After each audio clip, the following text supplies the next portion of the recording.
मेरा नाम मयंक है और मेरी उम्र 25 साल है। मैं बहुत ही हैंडसम दिखता हूँ। मेरी बुआ की बेटी का नाम काम्या है। वह दिखने में बहुत ही सुंदर और उनका शरीर बड़ा ही मनमोहक आकृति जैसा है। उसकी उम्र 22 साल है। मैं काफ़ी समय से दोस्तों के बीच मज़ेदार कहानियाँ सुन रहा था। ऐसी कहानियाँ सुनकर मुझे बड़ा ही अच्छा लगता है। मैं मुंबई में रहकर पढ़ाई करता हूँ। मेरे घर से 20 किलोमीटर दूर मेरी बुआ का घर है। मैं एक बार अपनी बुआ के घर गया। वहाँ जाकर मैंने देखा कि बुआ की तबीयत ठीक नहीं है और फूफा जी काम के सिलसिले में बाहर गए हुए थे। मैंने पापा को फ़ोन किया तो उसने मुझे वहाँ रुकने के लिए बोला। मेरी बुआ पलंग पर पड़ी हुई थी क्योंकि उसकी तबीयत ठीक नहीं थी। उसको बहुत ज़्यादा बुखार था और मौसम भी ठंडा था। फिर मेरी बुआ उनकी बेटी काम्या को बोली कि जल्दी से खाना तैयार करो और मयंक को खिलाओ, वह भूखा होगा। फिर काम्या जल्दी से खाना बनाने लगी। फिर मैं भी उसके पास बैठ गया। काम्या उस टाइम रोटियां बना रही थी। मैं उसके साथ इधर उधर की बातें कर रहा था। काम्या ने उस टाइम सलवार सूट पहना हुआ था। मैं ठीक उसके सामने बैठा था। फिर अचानक से मेरी नज़र उसके पर्दे पर गई जो एक जगह फटा हुआ था। मुझे उनके अंदर से शहद भरी हुई टोकरी स्पष्ट दिखाई दे रही थी। मैंने देखा कि उसके ऊपर कुछ भी ढका हुआ नहीं था। मैं उसे स्पष्ट दिख सकता था। उस दिन मैं पहली बार टोकरी देखकर बेचैन हो गया था और मैं बड़े ही अच्छे से वह देख रहा था। और काम्या रोटियां बनाती हुई मेरी पढ़ाई के बारे में पूछ रही थी। शहद भरी टोकरी को देखकर मुझे कर रहा था। मैं काम्या को बोला, तुम रोटी सेक रही हो इसलिए मैं यहीं बैठकर खाना खा लेता हूँ। फिर उसने मुझे हाँ बोला और मैं वहीं बैठकर खाना खाने लगा। फिर मैंने धीरे धीरे खाना शुरू किया जिस वजह से मुझे लंबे समय तक देखने का मौका मिले। फिर मुझे मज़ा आ रहा था। मुझे खाने से ज़्यादा वो देखने में बहुत मज़ा आ रहा था। थोड़ी देर बाद वह खड़ी हो गई और बुआ को खाना देने के लिए चली गई।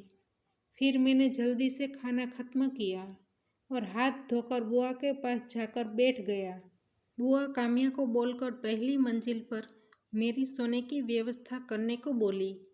यह सुनकर मेरा मन अंदर से नाच रहा था। मैं सोच रहा था कि आज रात मैं काम्या के साथ खूब सारी बातें करूँगा और मौका मिला तो शहद को भी नज़दीक से देख लूँगा। फिर बुआ सो गई। फिर मैं और काम्या ऊपर की मंजिल पर गए। काम्या मुझसे इधर उधर की बातें कर रही थी और बिस्तर भी बना रही थी। फिर मैंने उसे पूछा, तुम्हारा क्या हाल चाल है? उसने कहा, मैं घर में अकेली रह रह कर ऊब गई हूँ। तुम कभी कभी घर पर आते रहना। फिर मैंने कहा, काम्या देखो, अभी तुमको नींद नहीं आ रही है तो हम दोनों थोड़ी देर बैठकर बातें करें, लेकिन तुमको कोई प्रॉब्लम न हो तो। उसने कहा, इसमें क्या प्रॉब्लम की बात है? तुम थोड़ी देर बैठो, मैं फ्रेश होकर आती हूँ। मुझे इतना बोलकर वह फ्रेश होने के लिए चली गई। फिर मैंने सोचा, मैं क्यों न अंदर जाकर देखूं, कुछ अच्छा दिख जाए। फिर मैं धीरे धीरे रूम की नज़दीक गया और मेरी किस्मत अच्छी थी कि दरवाज़ा भी पुराना था, इसलिए उसमें एक हॉल था। फिर मैंने अंदर देखा तो मेरी आंखें फटी की फटी रह गई। मैं पागल हो गया था। मेरे मन की हालत बहुत ज़्यादा खराब थी। मैं जल्दी से आकर वापस बैठ गया।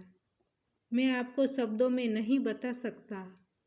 मैं थोड़ी देर बाद वह बाहर आई। मैंने कहा, तुमको ठीक लगे तो मैं एक बात बोलूं? उसने कहा, हाँ क्यों नहीं।